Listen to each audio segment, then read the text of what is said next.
चलो, धारा विद्युत में हम बात कर रहे थे सबसे पहले कि जब कोई हमारे पास कंडक्टर होता है, और कंडक्टर मतलब चालक, और चालक का मतलब वो होता है जिसके पास मुक्त इलेक्ट्रॉन होते हैं। जब हम कोई इलेक्ट्रिक फील्ड लगाते हैं माइनस से प्लस, विद्युत क्षेत्र की दिशा हमेशा कहाँ होती है? विद्युत क्षेत्र की दिशा हमेशा प्लस से माइनस की तरफ होती है, प्लस से माइनस की तरफ। तो ये हमारी विद्युत क्षेत्र की दिशा है, मतलब ये ई लगेगा इस डायरेक्शन में। परंतु इलेक्ट्रॉन पे तो ऋण आवेश होता है, इलेक्ट्रॉन पे ऋण आवेश होता है, तो इलेक्ट्रॉन पे इस दिशा में लगेगा बल। और बल आपको पता है कि F बराबर होता है E इंटू ई, ये हमने पढ़ा है, पिछले चैप्टर में पढ़ा है। F is equal to E into e, e electron पर आवेश और E ये बाहर का विद्युत क्षेत्र। तो पता है, आपको पता है कि F की जगह हम Ma लिख सकते हैं, परंतु यहाँ एक इंपॉर्टेंट बात, माइनस साइन लगेगा, क्योंकि इलेक्ट्रॉन हमेशा क्षेत्र की विपरीत दिशा में चलते हैं। जो इलेक्ट्रॉन की डायरेक्शन होती है हमेशा क्षेत्र की विपरीत दिशा में होती है। तो माइनस ई, तो A इज इक्वल टू हो जाएगा माइनस ई अपॉन एम। ये हमारे पास A आ गया। हम यहाँ पे लिखते हैं, इसका हम बहुत यूज करने वाले हैं। A का एक फार्मूला हो गया माइनस ई अपॉन एम। तो एक और बात हमें पता है कि E इज इक्वल टू होता है माइनस वी अपॉन एल, विभव प्रवणता। यदि ये वाली वैल्यू यहाँ रखें तो A इज इक्वल टू, इस माइनस से ये माइनस कैंसिल हो गया, तो ये आ जाएगा ई भी अपॉन एम एल, मतलब A बराबर हो जाएगा, एक और फार्मूला आ गया ई भी अपॉन एम एल। ये दो, जब कोई इलेक्ट्रॉन किसी चालक के अंदर चलता है तो उस पे ये त्वरण कार्य करता है। परंतु बच्चों, हम पिछली क्लास में भी बोले और इस क्लास में भी हम ये बात आपसे बोल रहे हैं कि त्वरित इलेक्ट्रॉन के लिए हम धारा पढ़ते ही नहीं है। त्वरित इलेक्ट्रॉन के लिए तो हम विद्युत चुंबकीय प्रेरण और धारा का चुंबकीय प्रभाव पढ़ते हैं। तो फिर हम यहाँ पे क्या कर रहे हैं, ये हम पिछली क्लास में कर चुके थे। अब एक और बात जो हमें लगता है कि हमें आपको बतानी चाहिए, कि हमने विद्युत क्षेत्र नहीं लगाया। मतलब यहाँ पे हम बात कर रहे हैं विद्युत क्षेत्र की अनुपस्थिति में, हम विद्युत क्षेत्र नहीं लगा रहे। अनुपस्थिति में बाहरी विद्युत क्षेत्र, कौन सा विद्युत क्षेत्र है? बाहरी विद्युत क्षेत्र की अनुपस्थिति में हम ये बात कर रहे हैं। तो भी चालक के अंदर, ये है चालक, यहाँ चालक के अंदर इलेक्ट्रॉन गति करते रहते हैं। जैसे हम ये बोल रहे हैं U1, U2, U3, U4, U5। ये जो U1, U2 और ये गति है, ये ऊष्मीय गति होती है, ऊष्मीय गति होती है। और पता है इनकी जो चाल होती है वो 10⁵ मीटर पर सेकंड होती है, परंतु इनका जो वेग होता है वो 0 होता है। ये कहीं जाते नहीं है, ये पता है वहीं पे रहते हैं। तो ये चलते रहेंगे, यहां से फिर वहीं पे आते चले जाएंगे। तो प्रारंभिक वेग 0 होता है। जब हम क्षेत्र नहीं लगाते तो प्रारंभिक वेग 0 होता है। ये दो बातें हमने देख ली। अब नया टॉपिक, अब वेरी इंपॉर्टेंट और पेपर में आने वाला, कोई सा बोर्ड हो, यूपी हो, बिहार हो, उत्तराखंड हो, पेपर में आने वाली दो चीजें हम यहाँ पे पढ़ रहे हैं। नंबर, यहाँ पे पहली चीज है वो हम बात कर रहे हैं श्रांति काल। ये ऐसा हो जाएगा, श्रांति काल को हम बोलते हैं periods of relaxation. Relaxation, period of relaxation. और दूसरी चीज जो हम पढ़ रहे हैं वो है अनुगमन वेग, अनुगमन वेग। दो चीजें हम यहाँ पे पढ़ रहे हैं। हम श्रांति काल को भी और अच्छे से लिख दें तो समझ में आ जाएगा। ये है आपका, ऐसे लिखते हैं श्रांति काल। अनुगमन वेग को हम बोलते हैं ड्रिफ्ट वेलोसिटी, अनुगमन वेग को कहा जाता है ड्रिफ्ट वेलोसिटी।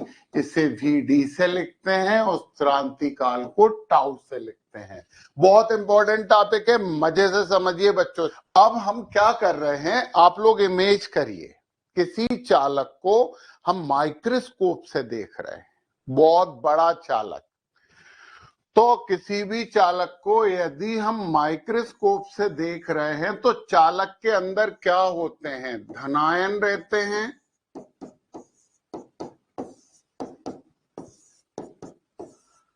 ऐसे धनायन रहते हैं चालक के अंदर, और उनके बीच में इलेक्ट्रॉन्स फंसे होते हैं। धातु ऐसी होती हैं, ये इलेक्ट्रॉन है। ये आप किसी चालक को माइक्रोस्कोप से देख रहे हो। अब हमने क्या किया, हमने इलेक्ट्रॉन पे एक बल फोर्स लगा दिया। इधर ई काय का फोर्स लगाया, विद्युत क्षेत्र लगा दिया ई। आपको पता है ई की जो डायरेक्शन है वो प्लस से माइनस की तरफ होती है, और ये इलेक्ट्रॉन प्लस की तरफ चलना शुरू करेंगे। सब इलेक्ट्रॉन चलेंगे, पूरे के पूरे इलेक्ट्रॉन चलेंगे। हम एक इस इलेक्ट्रॉन को ले लेते हैं, ये वाला इलेक्ट्रॉन हम चलाते हैं, ये प्लस लगा है, ये तार है पूरा, ये इलेक्ट्रॉन चलेगा तो ये प्लस अट्रैक्ट करेगा, इसे छूटेगा क्योंकि ये बड़ा है, तो फिर यहां चला, इस प्लस से अट्रैक्ट हुआ, इससे छूटा, इससे अट्रैक्ट हुआ, इससे छूटा, इससे अट्रैक्ट हुआ, और फिर इससे करके बैटरी के बाहर प्लस उसमें चला गया। ये हमने बैटरी लगाई है। मतलब यदि आप चाहो तो इसे ऐसे कर दो, ऐसे करके ऐसे कर दो, इधर आपने लगा दिया है प्लस और इस तरफ आपने लगा दिया है माइनस। ये प्लस है और ये माइनस है, ये बैटरी है, ये सेल है। तो इलेक्ट्रॉन इधर चलेंगे और इधर चल के कहाँ जाएंगे, ये लास्ट वाली लाइन अपन मिटा देते हैं, ये वाली है ना। तो ये यहां से इलेक्ट्रॉन इससे टकराया और इससे टकराने के बाद फिर इलेक्ट्रॉन कहाँ चला जाएगा, बैटरी के उसमें चला जाए। कोई दिक्कत है किसी को, किसी को दिक्कत है? तो जब किसी चालक में इलेक्ट्रॉन चलते हैं तो वो सीधे नहीं चलते, चालक के अंदर, चालक के अंदर, चालक के अंदर इलेक्ट्रॉन, चालक के अंदर इलेक्ट्रॉन जिग जैग, आड़ा तिरछा, जिग जैग बोलते हैं इंग्लिश में, जिग जैग मार्ग अपनाते हैं। चालक के अंदर इलेक्ट्रॉन जिग जैग मार्ग अपनाते हैं। पहली बात, सीधे नहीं चलते। अब एक इमेज करो बच्चों, तुम लोग भीड़ में चल रहे हो, क्राउड में, मेला बाजार भीड़ में, क्या तुम लोग सीधे चल पाते हो? क्या भीड़ में तुम लोग सीधे चल सकते हो?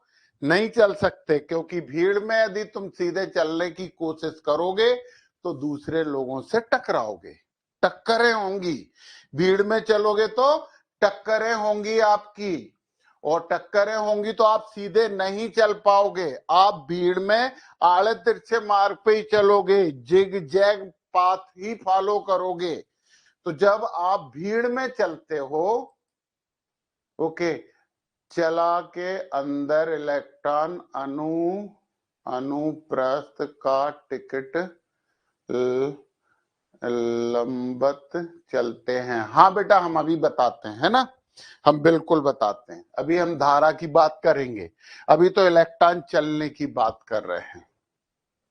ठीक, बिल्कुल इसने बोला है, आरती ने, वो बात हम बताते हैं। अभी जरा दूसरी चीज समझ रहे हैं, पहले वो समझो। ये चले, और चल के ये वायर में पहुंच गए।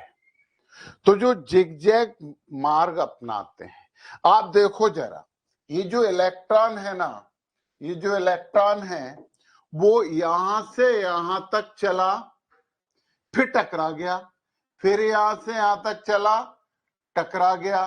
टक्कर होगी जब आप भीड़ में चलोगे, जब टक्कर होगी तो आपका वेग प्रभावित होगा, आप किसी से टकराओगे तो एनर्जी लॉस होगा, आपका वेग प्रभावित होगा, तो उस टक्कर के कारण आप अपनी स्पीड से नहीं चल पाओगे, भीड़ में आप अपने वेग से नहीं चल पाओगे। और यदि आप अपने वेग से चलने की कोशिश करोगे बच्चों, तो आपकी दूसरे लोगों से टक्करें होंगी। तो पता है, इन टक्करों के कारण, इलेक्ट्रॉन की धनायनों से टक्करों के कारण, बहुत इंपॉर्टेंट बात लिख रहे हैं हम यहां से, हम यहां पे बात कर रहे हैं इलेक्ट्रॉन की धनायनों से लगातार टक्करों के कारण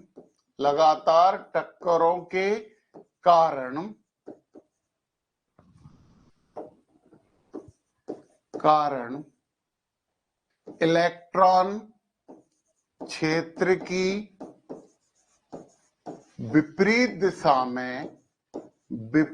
दिशा में एक सीमित वेग से चलते हैं। इस औसत वेग को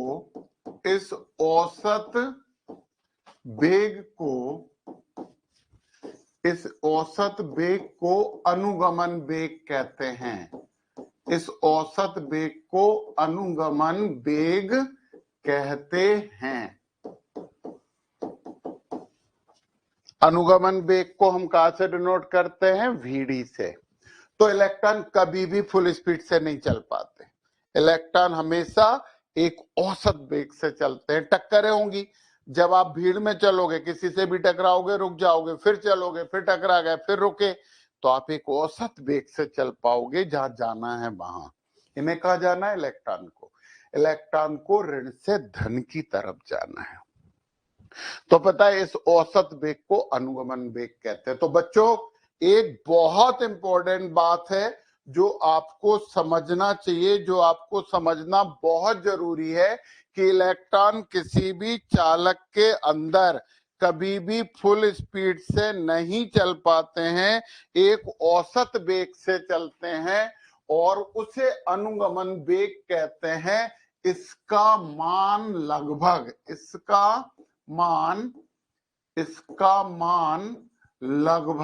अलग अलग कंडक्टर में अलग अलग होता है, 10⁻⁻⁴ मीटर पर सेकेंड होता है। ये तो बात हो गई बच्चों अनुगमन वेग की। अभी बहुत सी चीजें समझनी है बेटे। अरे यार नाजिया बेटा, तेरा कनेक्ट, तू एक बार क्लास छोड़ के फिर से ज्वाइन कर। नाजिया, क्लास छोड़ो फिर से ज्वाइन कर, बिल्कुल आ जाएगी क्लास। एक बार लीव कर क्लास और रीज्वाइन कर। नाजिया बेटा हमारी बात सुन, क्लास लीव करके फिर से ज्वाइन कर। हाँ गुड, तो ठीक है। अब देखिए जरा, तो ये हो गया अनुगमन वेग। बच्चों पेपर में 100% आने वाली चीजें पढ़ रहे हैं हम यहाँ पे। हमने अनुगमन वेग की बात कर ली। अब पता है, एक टक्कर ये हुई, एक टक्कर ये हुई, यहाँ के बीच के टाइम को हम टाउ बोलते हैं। बताओ, टक्करों के बीच में वो रिलैक्स था ना, किसी से टक्कर नहीं हो रही थी तो रिलैक्स था, फिर टक्कर हो गई तो फिर उसकी एनर्जी लॉस हुई। परंतु दो क्रमागत टक्करों के बीच के समय को श्रांति काल कहते हैं, रिलैक्सेशन कहते हैं। अब यहाँ पे दूसरी चीज जो हम यहाँ पे लिख रहे हैं उसे हम बोलेंगे श्रांति काल। यहाँ पे जो दूसरी चीज लिख रहे हैं वो श्रांति काल पीरियड ऑफ रिलैक्सेशन, इसे टाउ से बोलते हैं। हाँ, चालक के अंदर, चालक के अंदर,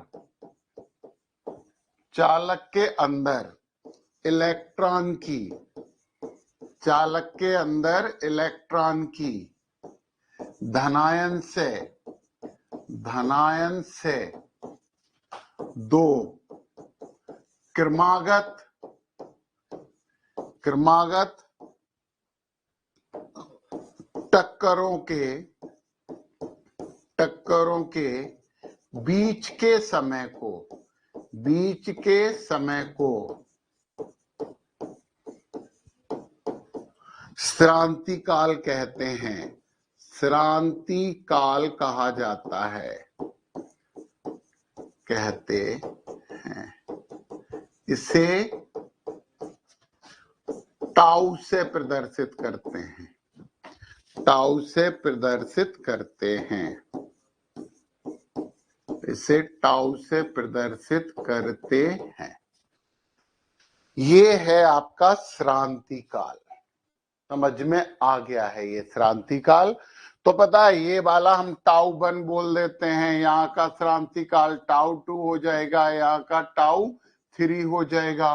तो यदि हमें औसत निकालना है, टाउ बराबर tau 1 plus tau 2 plus plus plus tau n अपान n, क्योंकि हर टक्कर के बीच का टाइम थोड़ा अलग होता है, इसलिए हमने टाउ 1, टाउ 2, टाउ 3 और ये सब बातें हमने की। और ये एक बात बच्चों दिमाग में बिठाओ, आरती हम हर चीज समझेंगे, हमेशा धारा अनुप्रस्थ काट के क्षेत्रफल के लंबवत चलती है, ये बात हम जरूर समझेंगे, परंतु उससे पहले ये बातें समझो कि इलेक्ट्रॉन की धनायन से दो क्रमागत टक्करों के बीच का समय, भाई वो चल रहा है इलेक्ट्रॉन, ये है इलेक्ट्रॉन, ये वाला हाथ इलेक्ट्रॉन, ये चला इससे टकरा, तो ये जो बीच का टाइम है ना टकराने से पहले, इसे श्रांति काल कहते हैं। फिर यहां से टकरा के इधर चला, फिर दूसरे से टकरा गया, ये श्रांति काल होता है। तो जो टाउ है ना, श्रांति काल है ना, वो श्रांति काल में ही इलेक्ट्रॉन चल पाते हैं और उनका वेग इतना कम हो जाता है। जबकि वो हमने पढ़ा था ऊष्मीय वेग 10⁵ मीटर पर सेकंड, ये -4 है ना, एवरेज औसत की बात की थी हमने यहाँ पे, समझे ये बात? ओके, अब देखिए आप जरा, ये बात हमने समझ गए, ये श्रांति काल भी हमें समझ में आ गया, ये हमारा हो गया श्रांति काल, ये बात हमें समझ में आ गई। अब हम एक और चीज समझने वाले हैं। तो दो चीजें बच्चों, एक, जब इलेक्ट्रॉन क्षेत्र की विपरीत दिशा में चलता है तो वह एक औसत वेग से चल पाता है, इस औसत वेग को अनुगमन वेग कहते हैं। तो जब इलेक्ट्रॉन चलता है तो धनायनों से टक्करें होती रहती हैं और दो क्रमागत टक्करों के बीच के समय को हम श्रांति काल, पीरियड ऑफ रिलैक्सेशन कहते हैं, और यही टाइम है जब वो इलेक्ट्रॉन चलता है। दो बातें आ गई। अब यहां पे एक और चीज समझना है, ये चीज मिटा रहे हैं और फिर हम यहाँ पे बात करेंगे, जितनी मिट जाएगी उतनी मिटा रहे हैं। अब एक और चीज है जो पूछी जाती है, वो भी समझना है आपको। ये तो अपने काम की चीज है, अभी अपन लिखेंगे, इससे भी मिटाओ, हाँ मिट गए। अब एक तीसरी चीज ध्यान से सुनिए, वो है मुक्त मार्ग, इंग्लिश में लिखते हैं फ्री पाथ, और इसे लैम्डा से प्रदर्शित करते हैं। देखो बच्चों, कलर फिर से बदल देते हैं, कुछ और कलर लगा देते हैं यहाँ पे, और ये वाला कलर लगाते हैं, ये वाली यहां से यहां तक, इसे लैम्डा 1 बोलेंगे, इससे लैम्डा 2 बोलेंगे, इससे लैम्डा 3 बोलेंगे। इलेक्ट्रॉन चालक में चलते समय जो मार्ग अपनाते हैं उसे मुक्त मार्ग कहते हैं।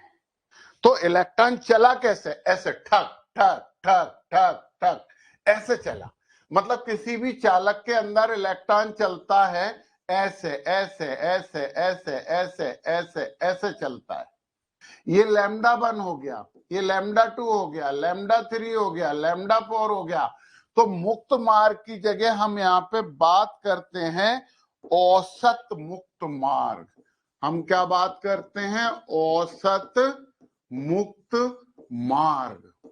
और इसे हम क्या बोलते हैं? इसे बोलते हैं लैम्डा। तो लैम्डा बराबर हो जाएगा lambda 1 plus lambda 2 plus lambda 3 ये अपान एन। तो टक्करों के बीच में इलेक्ट्रॉन जो मार्ग अपनाता है, बच्चों भीड़ में चल रहे हो, भीड़ में सीधे नहीं चल सकते आप, है ना? आपको आगे जाना है भीड़ से, भीड़ में सीधे नहीं चल सकते, तो इधर मुड़े, फिर इधर चले गए, फिर इधर चले गए। ये मुक्त मार्ग है। जब आप चल रहे हो तो मुक्त मार्ग कहते हैं। तो ये होता है औसत मुक्त मार्ग, लैम्डा से प्रदर्शित करते हैं। तो इलेक्ट्रॉन की दो टक्करों के बीच की मार्ग को, ये क्या हो गया? मुक्त मार्ग। क्या हो गया? मुक्त मार्ग हो गया इलेक्ट्रॉन की दो क्रमागत किससे हो रही टक्कर? धनायनों से।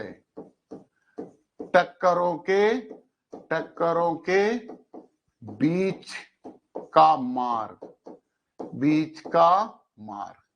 ये होता है आपका मुक्त मार्ग। आपको अनुगमन वेग समझ में आ गया, आपको श्रांति काल समझ में आ गया।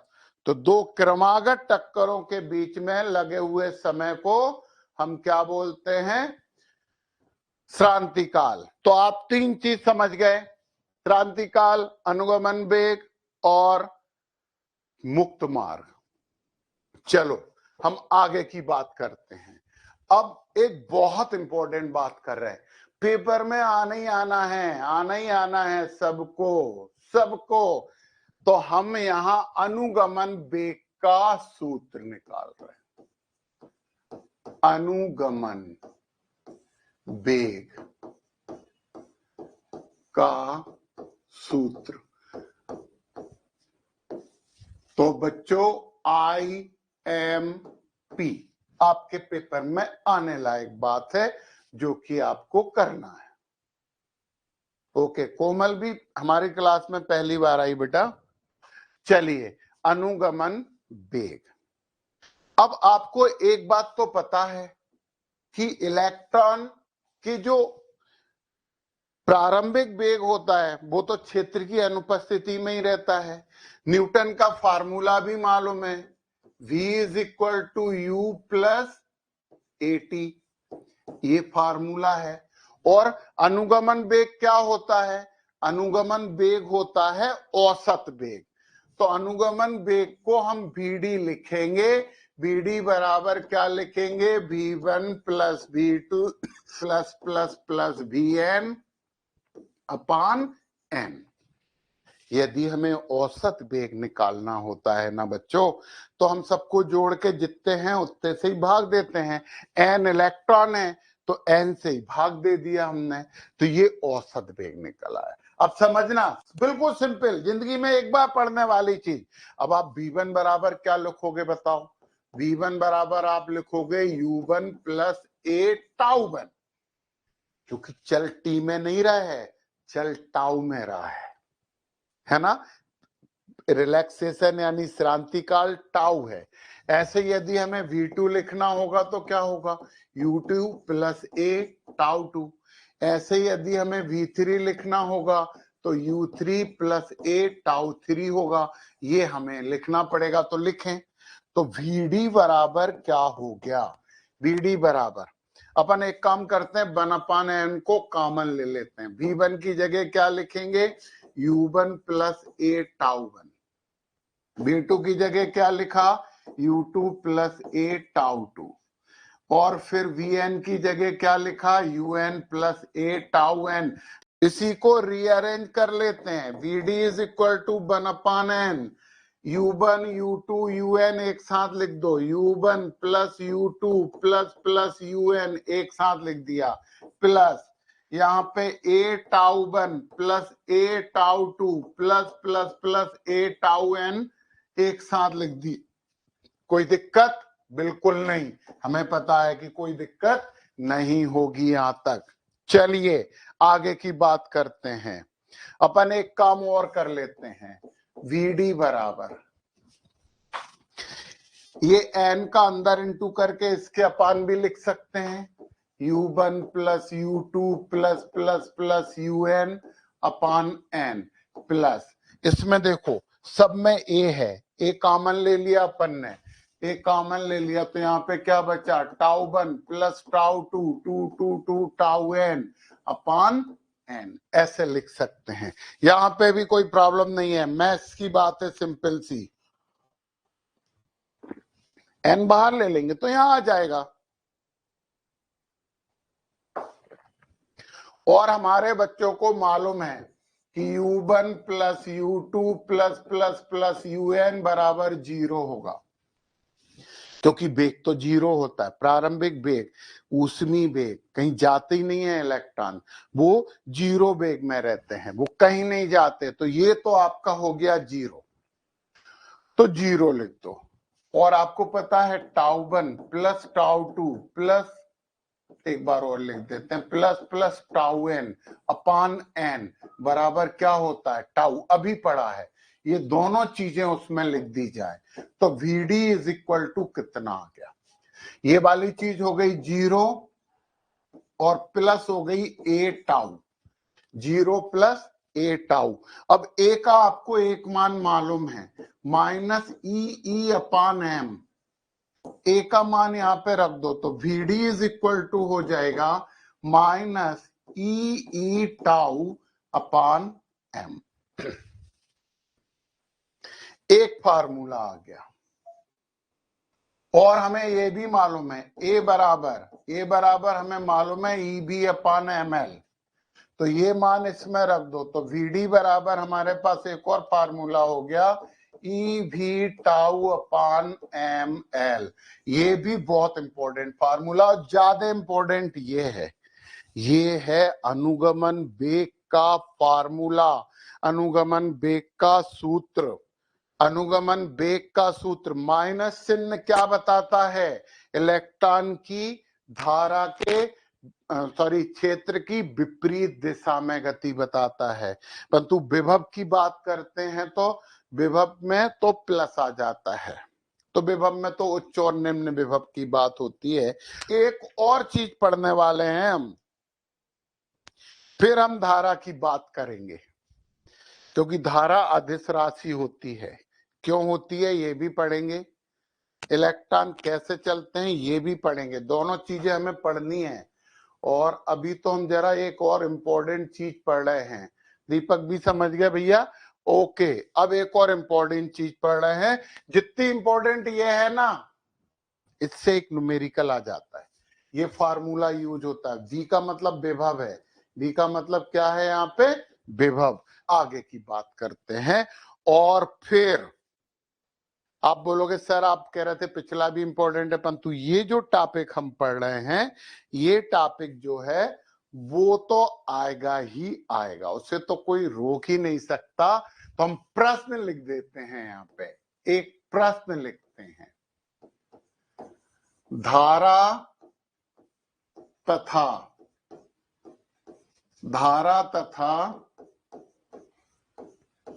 अनुगमन वेग में, धारा तथा अनुगमन वेग में संबंध स्थापित कीजिए, संबंध स्थापित कीजिए।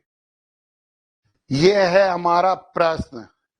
और कोई सा भी बोर्ड है, आएगा ही आएगा, आएगा ही आएगा, अधिकतर बोर्ड में आएगा ही आएगा। धारा और अनुगमन वेग में संबंध स्थापित कीजिए।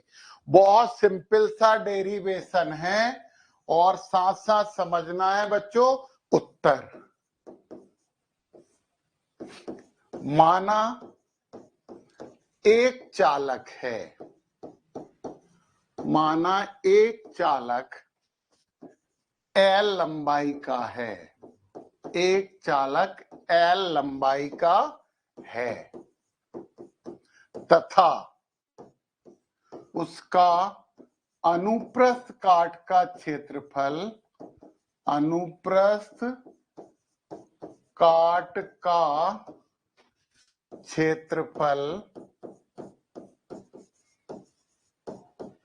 A है। तो हमारे पास एक तार है जिसकी लंबाई L है। अनुप्रस्थ काट का क्षेत्रफल पता तुम्हें क्या होता है? ये तार है तो ये है एक अनुप्रस्थ काट का क्षेत्रफल, ये यहीं से इलेक्ट्रॉन इसके लंबवत चलते हैं। ये आरती बता रही थी अभी, परंतु ये बात अपन अगली क्लास में करने वाले हैं, तो इसे हटाओ। जरा हमें बताओ, यदि लंबाई L है और अनुप्रस्थ काट का क्षेत्रफल A है तो उसका आयतन कितना होगा? तो उसका आयतन कितना होगा? राजदीप बता जरा, आयतन कितना होगा? तो उसका आयतन AL होगा। लंबाई गुणा क्षेत्रफल बराबर आयतन, लंबाई गुणा क्षेत्रफल बराबर आयतन, तो आयतन AL होगा। अब पता दीपक क्या बता रहा था, यदि तार के प्रति एकांक आयतन में, यदि तार के प्रति एकांक आयतन में इलेक्ट्रॉनों की संख्या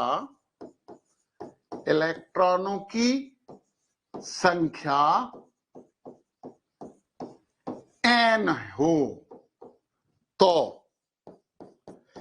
AL आयतन में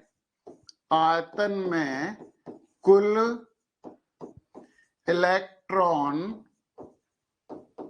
AL आयतन में कुल इलेक्ट्रॉन NaL होंगे। पता दीपक, तू बता रहा था बेटा इलेक्ट्रॉनों की संख्या। हाँ, तो ये इलेक्ट्रॉन इतने हो गए। एक इलेक्ट्रॉन पे आवेश E होता है, स्मॉल e लिखते हैं, 1.6 इंटू 10⁻⁻19 कूलम। तो कुल आवेश कितना होगा? कुल आवेश Q बराबर हो जाएगा NaL गुणा E। एक इलेक्ट्रॉन पे आवेश E है, इतने इलेक्ट्रॉनों पे आवेश कितना हो जाएगा? NaL गुणा E। एक पे E है तो 10 पे 10 ही हो जाएगा, 20 पे 20 ही हो जाएगा। ये इलेक्ट्रॉनों की संख्या है, गुणा E हो गया। ये हमारा समीकरण नंबर 1 हो गया। ये है हमारा समीकरण नंबर 1। तो कुल आवेश Q बराबर NaLE। बच्चों अब हमें पता है, क्या पता है हमें? तो धारा और उसमें वो निकालना था। तो हम जानते हैं, तुम भी जानते हो, हम जानते हैं कि I बराबर Q/T, I बराबर Q/T पढ़ा है। धारा प्रवाह की, आवेश प्रवाह की दर धारा कहलाती है। ये क्वेश्चन नंबर 2 हो गया। अब हम यूज करेंगे 1/2 से। तो I बराबर क्या हो गया? I बराबर Q की जगह मान रखा NaLE/T। ये क्वेश्चन नंबर 3 हो गया। हम फिर जानते हैं, हाँ तुम भी जानते हो, वी नो दैट, हम जानते हैं कि VD बराबर L/T। वेग बराबर दूरी बटे समय, तार की लंबाई L है, समय T है, तो BD बराबर L/T। तो T इधर ले आओ, BD को नीचे पहुंचा दो, तो T बराबर क्या हो जाएगा? T बराबर हो जाएगा L/VD। ये क्वेश्चन नंबर 4 मान लो और यूज कर लो 3/4 से, 3/4 से। हम यहाँ पे टी का मान रख देते हैं। तो आई बराबर आपका क्या हो गया, NaLe अपान टी की जगह अपन क्या लिखेंगे, L/VD। इस L से ये L कैंसिल हो गया, VD ऊपर चला जाएगा, I बराबर NeAVD आ गया। और ये है धारा और अनुगमन वेग में संबंध। इसका बहुत उपयोग करेंगे बच्चों, दिमाग में रखना, सुरक्षित रखना। तो पता है I is equal to NeAVD। तो पता है, अब सुनो, यदि Ne तथा A नियत हो तो I समानुपाती है VD के, धारा अनुगमन वेग के समानुपाती होती है। यार अंडरस्टूड यार, तेज चलेंगे इलेक्ट्रॉन तो धारा ज्यादा, स्लो चलेंगे तो धारा कम। यार भीड़ में चल रहे हो, यदि तुम जल्दी जल्दी चलोगे तो जल्दी पहुंचोगे ना, धीरे चलोगे तो धीरे पहुंचोगे ना। तो ये I इज इक्वल टू हमारे पास आ गया NeAVD। ये बड़े काम की चीज है बच्चों, बहुत काम की चीज। तो ये है धारा और अनुगमन वेग में संबंध। तो बच्चों हम पढ़ेंगे नेक्स्ट क्लास में, तब तक के लिए नमस्कार। ये सब पढ़ लेना, बहुत अच्छे से तैयार कर लेना।